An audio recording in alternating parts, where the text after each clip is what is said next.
అదరగొట్టే కారం రంగు రుచి ఆచి కారం పొడి. బీఆర్ఎస్ నుంచి గెలిచి కాంగ్రెస్ లో చేరినట్టు ఆరోపణలు ఎదుర్కొంటున్న ఎమ్మెల్యేల విచారణ తిరిగి ప్రారంభం కాబోతోంది. కామన్వెల్త్ పార్లమెంటరీ అసోసియేషన్ సదస్సులో పాల్గొనేందుకు విదేశీ పర్యటనకు వెళ్లిన అసెంబ్లీ స్పీకర్ గడ్డం ప్రసాద్ కుమార్ హైదరాబాద్ కి చేరుకోగానే విచారణ ప్రారంభం కాబోతోందని చెబుతున్నారు. పార్టీ ఫిరాయింపు ఆరోపణలు ఎదుర్కొంటున్న 10 మంది ఎమ్మెల్యేలపై ఈ నెల 30లోగా నిర్ణయం తీసుకోవాలని సుప్రీంకోర్టు స్పీకర్ ని ఆదేశించింది. నోటీసులు అందుకున్న వారిలో ఎవరు స్పందించకపోయినా పెద్దాయన పోచారం మాత్రం స్పందించారు. గతంలో ఇదే అంశంలో వివరణ అడిగితే కోపంతో వెళ్లిపోయిన ఆయన ఇప్పుడు తెలివిగా బదులు ఇస్తూ ఉండటం చర్చనీయాంశంగా మారింది. తెలంగాణలో 10 మంది బీఆర్ఎస్ ఎమ్మెల్యేలు పార్టీ ఫిరాయింపు ఆరోపణలు ఎదుర్కొంటూ ఉండగా 4గురికి సంబంధించిన విచారణ షెడ్యూల్స్ మాత్రమే స్పీకర్ గతంలో ప్రకటించారు. మరో 4గురు ఎమ్మెల్యేలు అరకపూడి గాంధీ, డాక్టర్ సంజయ్, పోచారం శ్రీనివాస్ రెడ్డి, తెల్లం వెంకట్రావుపై బీఆర్ఎస్ ఇచ్చిన పిటిషన్లపై నెలాఖరులోగా స్పీకర్ విచారణ షెడ్యూల్ ప్రకటించే అవకాశం ఉంది. అయితే కోర్టు విధించిన అక్టోబర్ 30 గడువులోగా విచారణ ప్రక్రియ ముగిసి అవకాశం కనిపించడం లేదు.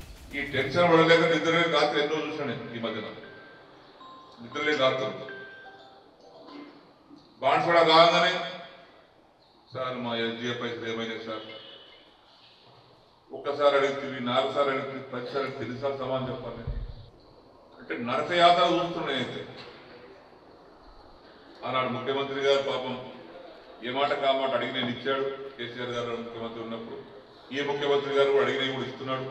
ఇది కొంతమందికి రాజకీయం గిడతలేదు. మనం చేసే పని నేను ఏదైనా నా స్వార్థం కోసం నేను తీసుకున్న నిర్ణయాలు నా సొంతం కోసం అనుకుంటే చెప్పు తీసుకుంటాను. నా జీవితంలో ఇటువంటి దుర్మార్గమైన పని నా జీవితంలో చెయ్యనని.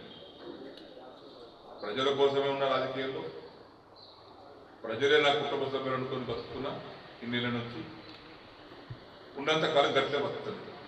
ఆశించిపోయి నేనేమన్నా ముఖ్యమంత్రి చేత తీసుకుంటుంటే ఇక్కడ ఇన్ని రాజీనామా పెట్టేసుకుంటాను. స్పీకర్ నోటీసులు అందుకున్న ఎమ్మెల్యేలు కడియం శ్రీహరి, దానం నాగేందర్ ఇప్పటి వరకు స్పందించలేదని సమాచారం. కానీ పోచారం శ్రీనివాస్ రెడ్డి మాత్రం తెలివిగా బదులిస్తున్నారు. తన రాజకీయ జీవితంలో ఎలాంటి దుర్మార్గపు పనులకు పాల్పడలేదని, ప్రజల కోసమే పనిచేశానని, కొందరు పనిగట్టుకుని తనపై నిరాధారమైన ఆరోపణలు చేస్తున్నారని, ఒకవేళ తాను స్వార్థం కోసం ఏదైనా నిర్ణయం తీసుకుంటే చెప్పుతో కొట్టాలని రాష్ట్ర ప్రభుత్వ సలహాదారు బాన్స్వాడ ఎమ్మెల్యే పోచారం శ్రీనివాస్ రెడ్డి గట్టిగానే కౌంటర్ ఇస్తున్నారు. ఇటీవల బాన్స్వాడలో కళ్యాణలక్ష్మి చెక్కుల పంపిణీ అనంతరం పోచారం మీడియాతో మాట్లాడారు. కొందరు ప్రత్యర్థులు నోటికి వచ్చినట్లు మాట్లాడుతున్నారని, ఏదో ఆశించి స్వార్థం కోసం కాంగ్రెస్ పార్టీలో చేరినట్లు మీడియాలో, సోషల్ మీడియాలో దుష్ప్రచారం చేస్తున్నారని అంటున్నారు. అలాంటి వారికి రాజకీయపరమైన సమాధానం ఇస్తున్నానని పోచారం ఘాటుగానే స్పందించారు. తనకు పదవులపై ఎలాంటి ఆశలు లేవని, కేవలం ప్రజల కోసమే తన నియోజకవర్గం అభివృద్ధి కోసం ముఖ్యమంత్రి రేవంత్ రెడ్డితో కలిశారంటున్నారు.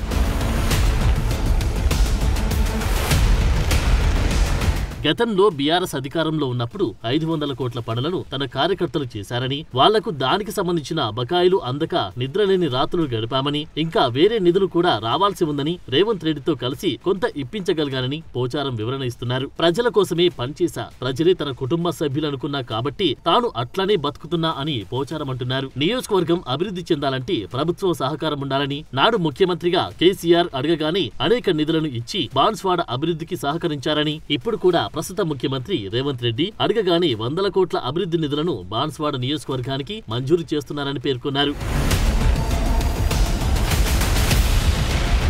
సాంకేతికంగా తాను బీఆర్ఎస్ అభ్యర్థిగా గెలుపొందానని, కాంగ్రెస్ పార్టీలో చేరలేదని స్పీకర్ కు ఈ విషయాన్ని చెప్పినట్లు వెల్లడించారు. స్పీకర్ ఏమి నిర్ణయం తీసుకున్నా దానిని శిరసావహిస్తాను అని, స్వార్థం కోసం పార్టీలు మారేందుకు తనకు ఎలాంటి వ్యాపారాలు, భూ పంచాయతీలు లేవని పోచారం అంటున్నారు. కేవలం తన లక్ష్యం ప్రజల సేవ చేయడమే అని, బ్రతికున్నన్ని రోజులు ధర్మంగా ఉండడం మాత్రమేనని అంటున్నారు. ప్రజల కోసం తాను తీసుకున్న నిర్ణయం తప్పని ప్రజలు చెప్తే పదవుల నుంచి తప్పుకుంటారని స్పష్టం చేశారు. మరి పోచారం శ్రీనివాస్ రెడ్డి రియాక్షన్ తో స్పీకర్ ఎలాంటి నిర్ణయం తీసుకుంటారో చూడాలి.